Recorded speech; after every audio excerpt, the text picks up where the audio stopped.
Welcome to Food Ed, the podcast that explores the vital role food plays in the classroom. Join us as we dive into the latest research, share best practices, and hear from experts in the field. Let's work together to create a school environment where every student can thrive. Let's become food educated together.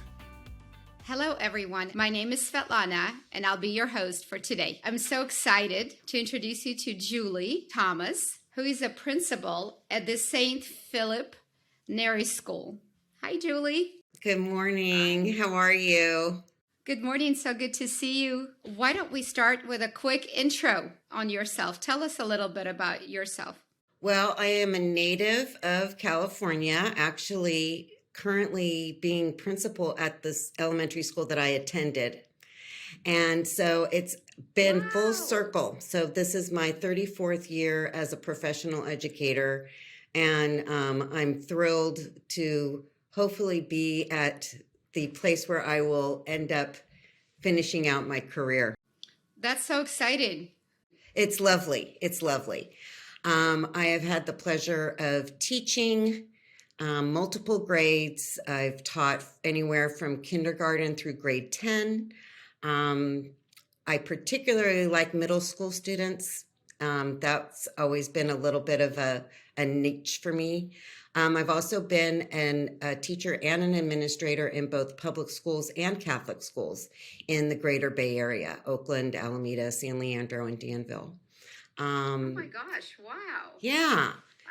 And I don't get bored. Teaching is ever evolving, and the kids make it fun and challenging and interesting every day. So it's definitely been a career and a passion and a love. Well, that's wonderful. We're super lucky to have people like you. And so that's very exciting to hear that you're in the same school. Never imagined in a million years, not only just like teaching, but to think that I might actually come back and be a principal here. And the thing that I love about it is that I think a big reason why I went into education is because I had such positive experiences myself, both in elementary and in high school. And it just seemed like a natural for me. And so I love the fact that I'm actually giving back to the same community that I was raised in. And it's thriving. It's doing wonderfully well, which I can't take a whole lot of credit for, but I'm really glad because I felt like it was really strong when I attended. Yes, very good. Well, all of three of my children graduated from 𝗪𝗁 High School, so here in 𝗪𝗶𝘁.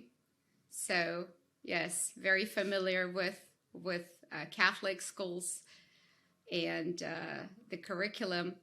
Well, I think that we would love to get into a little bit of food ed with you and ask you, as a principal, what do you guys do, if anything, to teach kids about food? Anything at all? What do you guys have any initiative at this moment?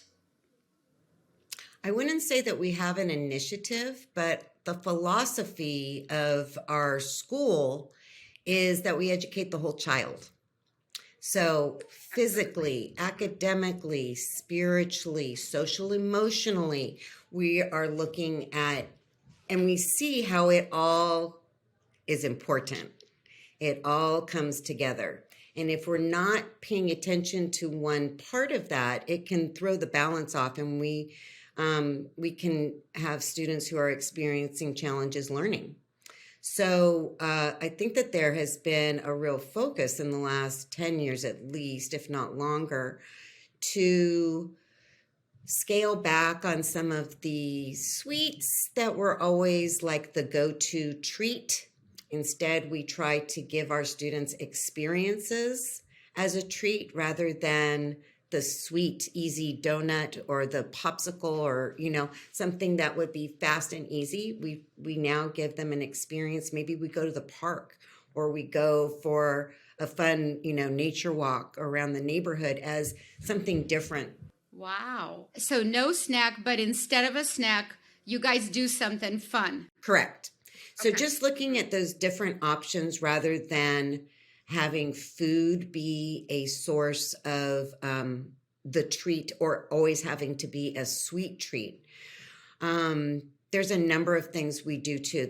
One thing is that we were really choosy about the cafeteria or the food service that we provide for the students, making sure that there are lots of healthy choices and that it's a real balanced approach. And honestly, I do yard duty, and I'm looking at the kids eating their lunches, and they're lovely. Fresh salads and fruits and vegetables, and they love it. It's good tasting. They know that it's healthy for them. I've seen, 35 years ago when I started my career, we didn't see that good balance of real healthy foods versus the treats. And I've noticed in the last 10 years that it's really changed because adults are changing and parents are changing their approaches. And so we're partnering, and that's another part of our philosophy is partnering with parents. Parents are the primary educators.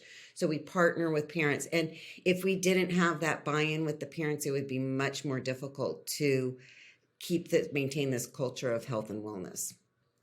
So that's one thing we do. We also have a school garden. And I think having the students involved in gardening, in raising food, in harvesting, in cleaning it, tasting it, and then sometimes they even get to make something with it.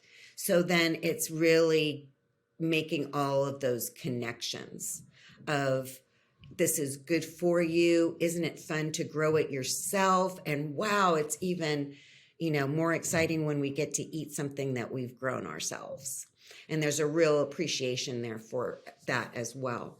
And then the last thing is that we can just bring it into so many different curricular areas at different grade levels for different purposes. Mindfulness is a practice that I'm a big advocate of because it really helps everybody. And one of the mindful practices we have is mindful eating. And we usually do it with a grape or something we know is not going to cause any kind of allergy, but take a good long time holding that grape, looking at the grape, smelling the grape, listening to the grape, so that there's an appreciation for food, a reverence for food. We actually pray before lunch to be thankful for the food and the people that grew it and people who brought it to us. So there's a lot of focus. And I just think that food brings people together. Social, emotionally, we have been really focused on what's good for students and what helps students be successful. And having a strong community of learners is one way of doing that. And building community in the classroom can be done by having a potluck, bringing in your favorite fruit and sharing it. There's just so many ways that we can really highlight that nutrition and the goodness of food and have fun with it as well. This episode is brought to you by 𝗪𝗏𝘁 Academy. 𝗪𝗏𝘁 Academy provides turnkey nutrition and wellness training for schools, home-based, and after-school programs.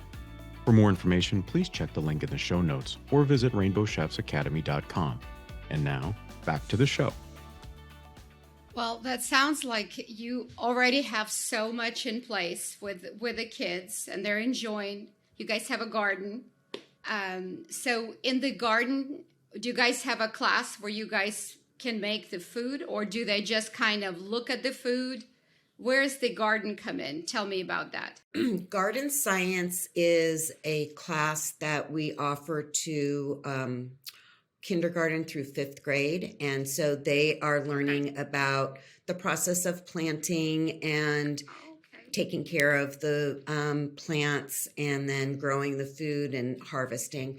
And then after they've harvested, they will, if it's something that they can eat raw, they will wash it.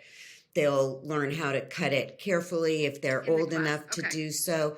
That's kind of the extent to which we've been doing that. But then in our extended care program, they do have a little cooking activity once a week where they do some taste tests, and then they get to try different kinds of snacks that they can make for themselves. And it's often a healthy alternative. And so that's kind of how we bridge those things. We don't have a specific cooking class necessarily, but there is that sort of extension to, and now we're going to prepare it and enjoy it and eat it. Right.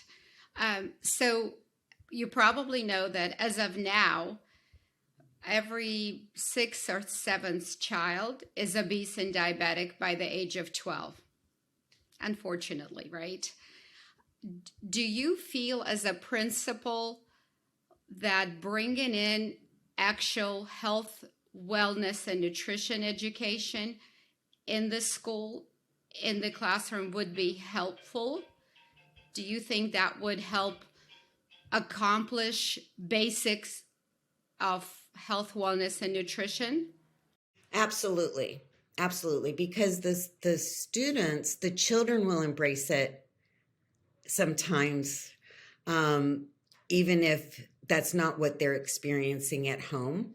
And so they can positively influence their parents. Now, this school and most of the elementary schools that I've been connected with, and even the secondary schools, it seems like communities are definitely getting behind healthier alternatives, less sugar, less processed foods, the water stations where they can refill their water bottles. I mean, those are becoming standard now.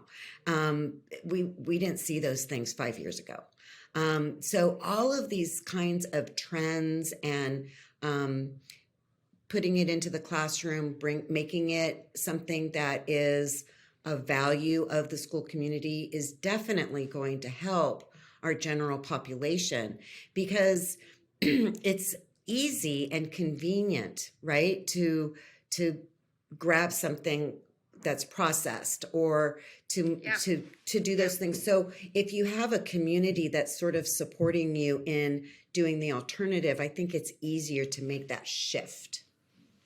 Yes, I believe. Well, also with leaders like yourself, with principals like yourself, I think that we eventually will achieve that. I think that's very important to educate our youth on health, wellness, and nutrition.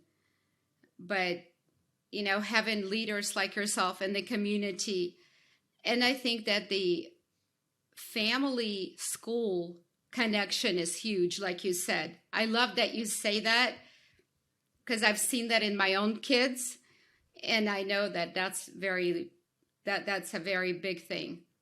Yes. What are some of the things that you enjoy to cook, to make, to eat? We want to know a little bit more about you. Well, I come from an Italian Irish Catholic family, a very large family, that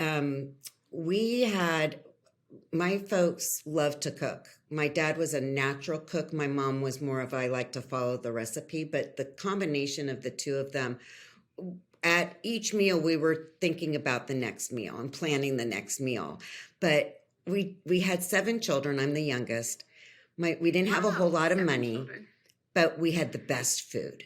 You know, they went to the butcher. This was just, it was the old ways of doing things. They went to the butcher. They went to the bakery. They went to, the produce market. They went to the dairy. I mean, there was just this kind of old school way of eating fresh, artisanal non-processed foods. foods. Right, non-processed foods. So this whole, in the last 25 years or so, where this has become, the slow food movement and all these things, I was raised that way. So to me, the best meal is a home-cooked family gathering. Absolutely. Where, my sister-in-law is making the salad and my brother-in-law is on the barbecue, and even the kids get involved, and we're all quite close, because I think of our family gatherings, which really are so centered around good, ethnic,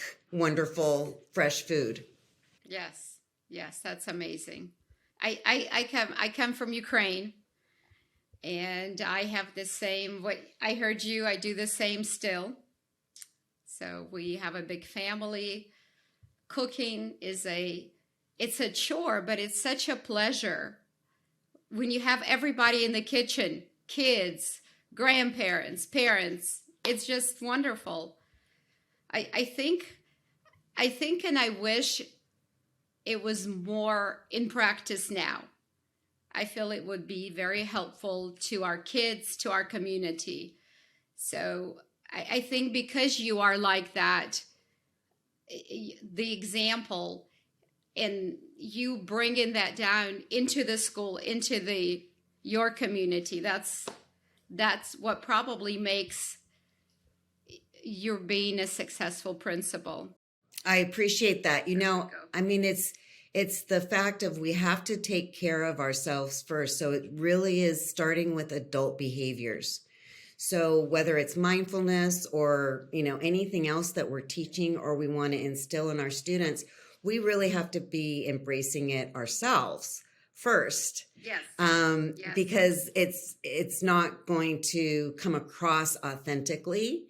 And make the impact that we hope it will if it's not. So I definitely agree with you. So yeah, I just actually had a break, spring break, and was so thrilled because I had that time to do some cooking for family, and we had, Easter celebration and making those specialty items that everybody gets excited to have because you only have them a few times a year, but it's a labor of love, and it's well worth it because of everybody's joy and everything. So yes, food is everything, and family food, and kids, they pick up on all of that, even at school, always. Oh yeah, I think that's why middle schoolers had such a good time with me, was that I knew that I could always get them enthusiastic because of food. And so, just bringing in something, and with social studies, you can do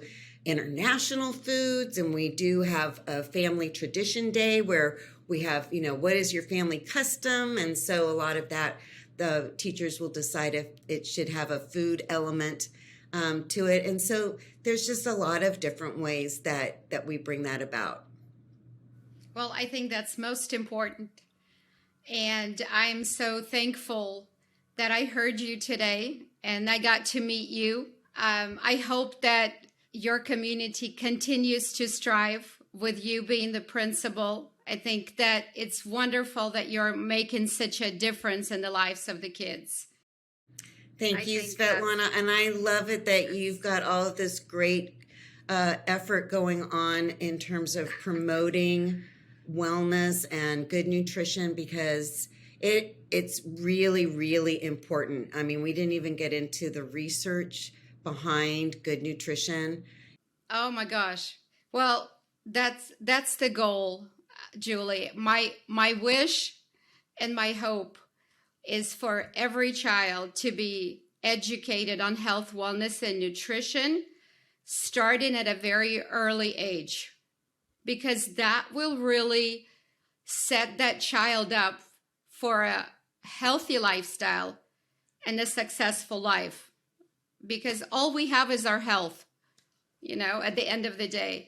So true. And I think that it really is probably one of the top priorities we all should be looking at is health and wellness. And and it starts with the food that you put in your body. We can do so much more with food than we can with medicine. 100%. Food is medicine. Absolutely. Absolutely. For many years. But I think that together with leaders like you, we can do it. We can really offset diabetes and obesity together as a team. Absolutely. And organizations like yours and people taking up, interests in cooking and the farmers markets and enjoying the whole process of it, choosing the foods and even like we said, if you can grow the food, that's even better. Yeah, well, you're already doing so much. It's wonderful. And I'm sure that it shows throughout the school. That's wonderful. It does. Yeah. Well, I will reach out to say hello to you, and let's stay in touch. And I thank you so very much. You made my morning. It was a delightful interview. You're beautiful inside out. Thank you so much. Thank you so much for inviting me. It was a pleasure to meet you as well. This was great. My pleasure. I hope we'll stay in touch. Absolutely. Thank you so much, Julie. Thank you so much for listening. If you enjoyed this episode, please leave us a review on your favorite podcast platform and on YouTube. Let's work together to create a school environment where every student can thrive while becoming food educated together. We will see you next week on Food Ed.